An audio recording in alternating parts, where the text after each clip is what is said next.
네, 좀 긴 시간 동안 적용 범위에 대해서 살펴봤습니다. 이제 무효 취소할 때, 총론할 때는 이 내용은 안 했는데 여러분이 기억할 게 뭐냐면 이 지문이에요. 그리고 발생 시점, 회복 시점이 아닙니다. 그 다음에 점유자에게 계약관계든 적법하게 점유할 권리가 없다. 즉 점유를 했는데 그 임대차 계약이 있는 경우에는 적용이 안 된다. 그렇게 기억하십시오. 그런 다음에 기억할 게 뭐냐면 요 내용 비용 상한 청구권은 누굴 상대로 203조 2항이 적용되면 회복자 그 비용을 지출할 당시에 소유자가 아니어도 상관이 없다는 거. 그게 하나 기억하고 비용 지출 당시에 소유자가 누구인지 중요치 않다는 거. 회복자에 대해서 할 수 있다는 거. 그 다음에 비교 사례. 이 경우에는 계약관계 등 점유를 할 권리가 있었지 않습니까? 점유를 접촉할 권리가 있는 경우였기 때문에 누구를 상대로만? 임대인을 상대로만 했다. 그 얘기를 했었습니다. 계약관계 등 상대방에 대해서 해야 한다. 계약관계 등 지출 당시에 계약관계 등 적법한 점유의 권한을 가진 경우, 지금 임대차 계약이 있었기 때문에 이 경우에는 201조, 202조, 203조 적용되지 않는다는 거. 그거 하나 기억하시고요. 그 다음에 이 내용은 좀 심화학습이다. 제가 이건 사례를 기억하셔야 합니다. 언젠가 나옵니다. 그 다음에 계약이 무효 취소된 경우는 이미 뵀고요. 그 다음에 계약 해제의 경우에는 적용되지 않고 뭐가 된다? 548조 적용된다. 요 의미가 뭐라는 거? 구체적으로 사용이익 반환 의무에 있을 때 선악을 따지 않고 무조건 과실을 반환할 의무이다. 사용이익 반환 의무가 있다는 거. 그게 차이점입니다. 사용이익은 결국은 임료 상대이익이고요. 다음. 자, 요게 이제 나오고 유효하게 성립한 계약이 존속 기간 만료. 즉 비용 지출이든 아니면 과실 취득할 시점에 발생 시점에 임대차 계약 같은 계약 관계가 있어서 적법하게 점유할 권리가 있었다. 그런 경우에는 201조 내지 203조가 적용되지 않는다는 거. 요 내용. 사실 요 내용 때문에 그렇습니다. 정리하게 되면 201조, 202조, 203조가 적용될 때 발생 시점에 임대차 계약이 있으면 이게 양창수 교수님 대박건 하셨던 양창수 교수님 입장에서 계약관계 등의 계약서와 같은 계약관계가 있거나 아니면 계약법, 임대차 계약처럼 민법에 임대차 계약을 구별한 법률이 있으면 그러한 계약법 등이 우선적으로 적용되는 거지 201조, 203조 적용되는 게 아닙니다. 그런 이론들이 하나씩 반영되고 있는 겁니다. 그래서 그런 점 때문에 이 부분이 출제가 되고 있는 겁니다. 그럼 수험생 입장에서 이제는 이제 앞부분 같은 경우는 아주 심도 있게 나오지는 않았습니다. 다만 오히려 제 201조, 202조, 203조의 법조문을 내고 있습니다. 그러니까 적용 범위에서는 해제 때 해제와 관련해서 적용되지 안 되냐 그 정도 나왔습니다. 제가 이제 욕심에 좀 더 심화 학습을 한 거고요. 적용부에서는 해제의 경우엔 적용되지 않는다는 거. 그게 키포인트입니다. 오히려 201조, 202조, 203조의 법조문의 내용을 정확하게 기억하셔야 합니다. 먼저 과실에 관한 문제 201조입니다. 201조 1항에 따르면 뭐라고 써있냐면 선의의 점유자는 과실을 취득한다. 요 표현. 그럼 선의란 뭘까요? 과실 수취권을 포함한 본권을 가지고 있다고 오신하고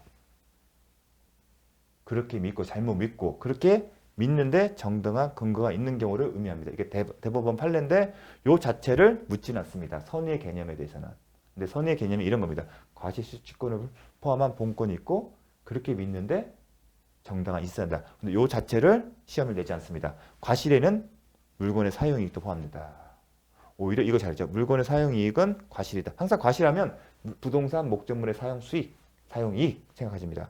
악의 점유자는 수취한 과실을 반환해야 합니다. 선의의 점유자는 과실 수취권이 있지만 지금 반환 의무가 없다는 겁니다.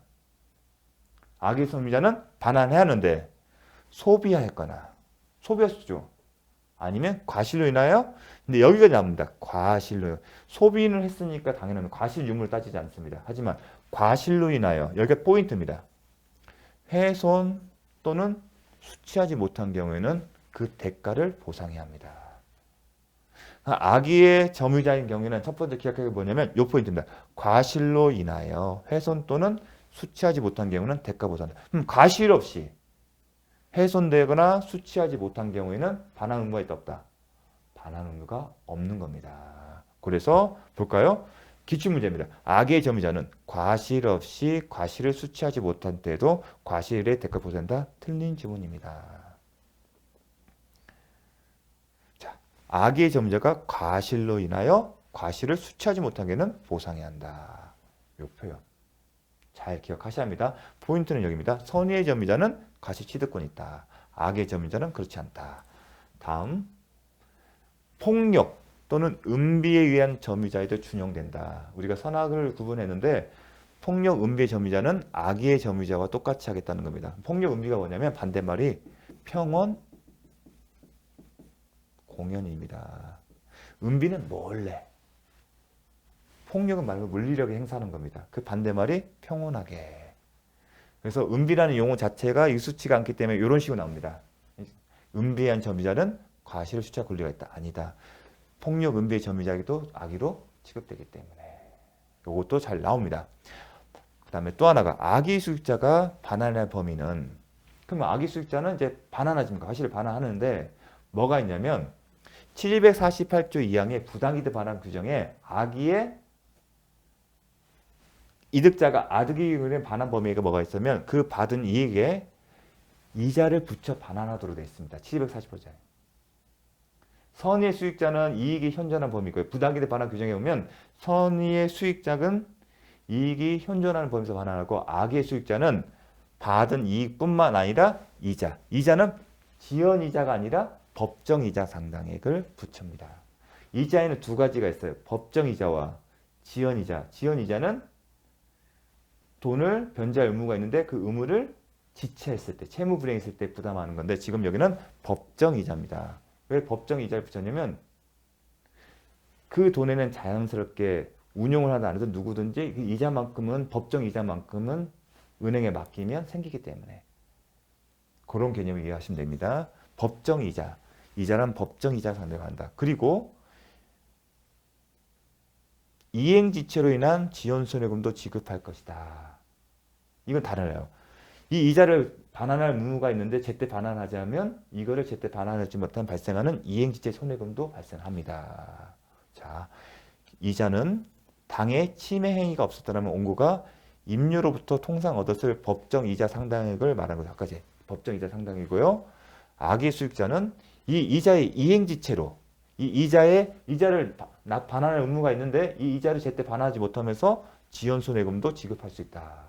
이자 두 번 붙어요. 하나는 법정이자, 하나는 지연이자.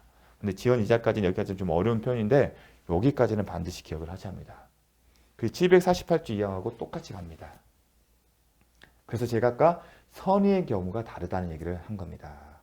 201조에서 차이점은 741조 부당이득 반환과 201조가 적용됐을 때 그 차이점은 선인 경우 다르다. 악인 경우 같기 때문에. 그러면 748조 이항이 이렇게 똑같이 갑니다. 그래서 이런 거 좀 반환해서 붙인다. 욕평까지 기억하셔야 합니다. 점유자의 책임 있는 사유로. 자, 포인트는 책임 있는 사유로 멸실, 훼손된 경우입니다. 원칙적으로는 750조의 책임을 지는데 점유자와 회복자의 관계에서는 특별한 규정을 뒀어요. 그러니까 손해배상의 범위를 달리 정하고 있습니다. 어떻게 그러냐면 선의와 악의를 구분하고요. 그 다음에 선의의 경우는 소유의사가 있냐 소유의사가 없냐를 구분합니다. 그래서 선의고 and 소유의사, 지금 자주점유에게는 이익이 현존하는 한도에서 배상하고요. 나머지에게는 손해 전부를 배상한다. 이거는 결국은 750조하고 똑같은 거예요. 그럼 750조와 비교했을 때 특징은 이겁니다. 그런데 이게 좀 조심할 게 뭐냐면 단순히 선악만 구분한 게 아니라 소유의사가 있다는 겁니다. 결국은 소유의사가 없던 타주점이에요. 타주점이는 뭐였죠? 반환한 거잖아요. 남의 물건을 보관하고 있는 경우와 이거는 이게 자기 거라고 생각합니다. 그 차이점을 둔 겁니다. 이 선의는 뭐에 대한 선의인 거죠? 과실을 이 목적물을 점유할 수 있는 권한이 있다고 믿고 그거 믿는데 정당한 이유가 있는 경우입니다. 그래서 기억할 거 뭐냐면 단순히 선의가 아니라 선의 앤드 소유사 자주점유가 있는 경우에만 이익이 현존하는 데서 배상하고 나머지의 경우에는 전부를 배상한다. 요게 제가 그냥 문장으로 읽게 되면 쉽지가 않아요. 그래서 이렇게 표로 만들었습니다. 정말 잘 나옵니다. 왜냐하면 틀리기 쉽거든요. 201조 선악 구분에서 뭔가를 했기 때문에. 그래서 선의의 자주점유자, 자주가 반드시 들어갑니다. 그러한 경우에만 현존하는 이익 한도에서 배상 책임이고 나머지 경우는 손해전부 배상 의무가 있습니다. 결국은 750조로 똑같이 가는 거예요. 750조 특징은 결국은 이 부분이겠죠. 자, 기출지문입니다. 점유물의 전부가 점유자의 책임 있는 사유로 멸실된 경우 소유의 의사가 없는 점유자는 선의인 경우에도 전부를 배상해야 한다. 참 이렇게 문장이 읽고 나면 정말 어렵습니다.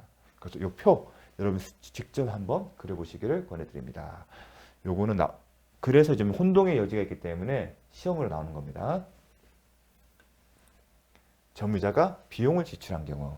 자, 점유자가 비용을 지출한 경우도 포인트가 시험에 자주 출제된 범위는 언제 청구할 수 있는지가 구분이 돼요. 그리고 비교를 할 게 뭐냐면 임차인의 비용 상환 청구권과 우리가 나중에 임대차 계약에서 임차인의 비용 상환 청구권 정말 비중 있게 공부합니다. 이거와 비교해서 차이점이 있어요. 그 차이점에 포인트를 두고 섞어서 내요. 그렇다 보니까 이 부분은 임차인 비용 상환과 비교해서 공부를 하셔야 합니다. 그 차이점이 시험 출제 포인트입니다. 먼저 점유자가 점유물을 반환할 때에는 회복자에 대하여 점유물을 보존이면 필요비죠. 지출한 금액 기타 필요비의 상환을 청구할 수 있다. 그러나 이게 먼저 포인트 또 하나입니다.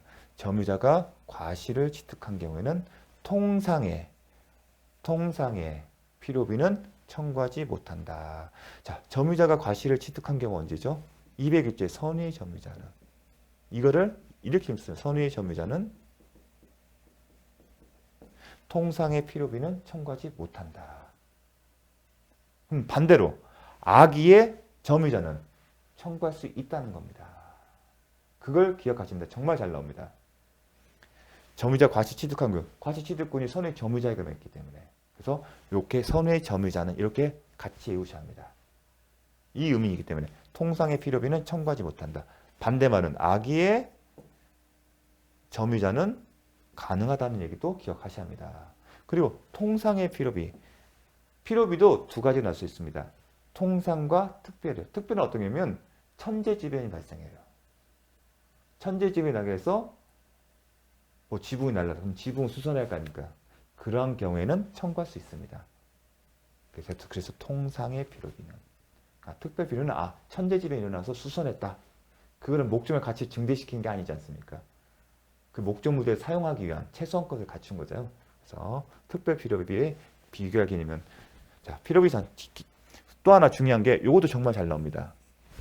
필요비 상환 청구권은 점유자가 점유물의 반환을 청구받거나 즉 회복자, 소유자가 점유자에게 돌려주세요 하거나 아니면 점유물을 반환할 때 행사할 수 있는 상태 되고 이행이 된다. 언제 이행기가 된다. 언제 필요비 상환 청구권을 필요비 상환을 청구할 수 있는 시점이 언제냐? 회복자가 점유자에게 목적물의 반환을 구하거나 아니면 점유자가 회복자에게 반환을 받기 전에 돌려줬을 때입니다. 둘 중 하나입니다. 왜 이 부분이 중요하냐면 임차인의 경우에요. 임차인의 필요비 상환 청구는 지출 후 즉시 상환 청구할 수 있습니다. 이 차이점 때문에 이게 잘 나옵니다. 정말 잘 기억하셔야 됩니다. 임차인 같은 임대차 계약 때 배울 텐데 필요비는 차임과 왜 이게 가능하냐면 임대차 계약, 이건 임대차 계약은 적법한 법률 관계가 없어요. 201조, 223조는 임대차 계약 등 적법한 권리가 있으면 적용이 안 됩니다. 근데 이 임대차 계약은 뭐냐면 이 필요비가 상관관계는 차임하고 상인 관계예요. 임대인과 임차인은 유상 계약으로서 각자의 의무가 대가 관계에 있어요. 임대인은 임차인하고 목적물 사용 수익하게 의무가 있고 거에 대한 대가로 차임을 줘요. 근데 목적물을 애초 계획과 차임을 상한 만큼 사용 못하게 되면 차임도 깎여야겠지 않습니까? 그런 논리 때문에 그렇습니다. 그래서 지출 후 즉시 상환 청구를 쓸 수 있습니다. 요게 요런 차이점이 있기 때문에 이게 나오는 겁니다. 요게 제가 아까 서두에 말씀드렸던 포인트입니다. 정말 중요합니다. 자, 임차인에게 비교를 했을 때 마찬가지로 이 필요비잖아요. 여기서 항상 점유자 비용 지출할 때는 필요비냐 유익비냐 구분을 하셔야 합니다. 자, 여기서 필요비입니다. 이게 유익비 되면 안 됩니다. 필요비예요. 통상의 필요비. 선의의 점유자. 자, 출제 포인트 하나 했습니다. 두 번째, 언제 할 수 있다? 반환하거나 아니면 반환 청구를 받았을 때 이행기 들어간다. 뭐와 비교한다? 임차인의 필요비 상환 청구는 지출 후 즉시. 자, 요거 중요합니다. 자, 단서의 점유자가 과실을 취득한 경우란 선의의 점유자라서 201조 1항에 따라 과실 수취권을 보유하고 있다. 따라서 과실 수취권이 없는 악의의 점유자에 대해서는 단서 규정이 적용되지 않고 통상의 필요비도 청구할 수 있다. 요게 세 번째 포인트겠죠. 악의의 점유자는. 순간 직관적으로 헷갈릴 수 있습니다. 자, 이게 기출지문입니다. 악의의 점유자는 특별한 사정이 없는 점유물에 지출한 악의의 점유자 포인트. 통상의 필요비 상한을 청구할 수 있다 없다? 없다가 아니라 있다. 이렇게 집중 나옵니다. 왠지 악이니까 못할 것 같잖아요. 두 번째, 적법하게 과실을 취득한 선의의 점유자는 통상의 필요비 상한을 청구하지 못한다. 맞는 질문입니다. 법조문대로. 점유자가 필요비를 지출한 경우, 가액의 증가가 현저한 경우에, 가액의 증가가 현저한 경우에 상한 청구할 수 있는 경우는 필요비가 아니라 뭐다? 유익비다. 필요비는 이런 걸 고려하지 않습니다. 유익비 상한 청구하려면 목적물의 가치가 증가한 거고 그 가치가 증가가 현저하면 하다. 보존은 필요비이기 때문에 가치 보존이기 때문에 증가가 현존하냐 그런 개념이 들어갈 필요가 없습니다. 유익비는 계량이잖아요. 그래서 가액의 증가 현존 이 표현은 뭐와 관련되다? 필요비와 상관없고 유익비와 관련된 거다. 따라서 이건 잘못됩니다. 이거는 유익비에 적용되는 규정입니다. 점유자가 점유물의 계량하면 유익비죠. 지출한 금액 기타 유익비에 관해서는 그 가액의 증가가 자 유익비는 이런 조건이 필요비는 이런 조항이 없었잖아요. 보존하기 위해 지출한 금액 기타의 상한을 청구할 수 있다. 이런 표현만 있지 지출한 비용이 뭐 현존다 그런 표현이 없지 않습니까? 근데 유익비는 그 가액의 증가가 현존하는 경우에 하나요. 이게 포인트예요. 유익비는. 그 다음에 누구 선택? 회복자의 선택. 점유자 선택이 아닙니다. 회복자의 선택에 의해서 지출 금액이나 아니면 증가액의 상한을 지출 금액이나 아니면 증가액을 비교해서 이 둘 중 하나를 청구할 수 있다는 겁니다. 누구의 선택에서? 회복자의 선택. 요 표현도 정말 잘 나옵니다. 요거하고 요거가요. 나중에 임대차 계약에서 비용 상환 청구, 유익비의 상환 청구에서 똑같은 맥락으로 씁니다. 근데 임대인 선택이겠죠. 그때 자 항상 임대차 계약과 연관해서 같이 생각을 하셔야 합니다. 유익비 상환 청구권은 또한 이용했습니다. 점유자가 언제 이행기다? 필요비에 마찬가지로 반환을 청구받거나 아니면 반환한 때 비로소 행사할 수 있다. 이행기의 소리입니다. 정말 중요합니다. 이것도. 그래서 이렇게 나옵니다. 기출문. 점유자는 특별한 사정이 없는 회복자가 점유물의 반환을 청구하기 전에도 점유물의 반환 없이 회복자에게 유익비의 상환 청구를 행사해줬다? 아니다. 언제 행사해줬다? 반환하거나 아니면 반환 청구를 받거나. 자, 여기 청구하기 전에도 반환할 수 있기 때문에 이 표현을 써야 돼요. 요거 같이 반환 없이. 그러니까 청구를 받거나 청구를 받았을 때는 반환 여부를 고려하지 않는데 청구를 받지 않았지만 반환한 경우에만 할 수 있다는 겁니다. 그 의미입니다.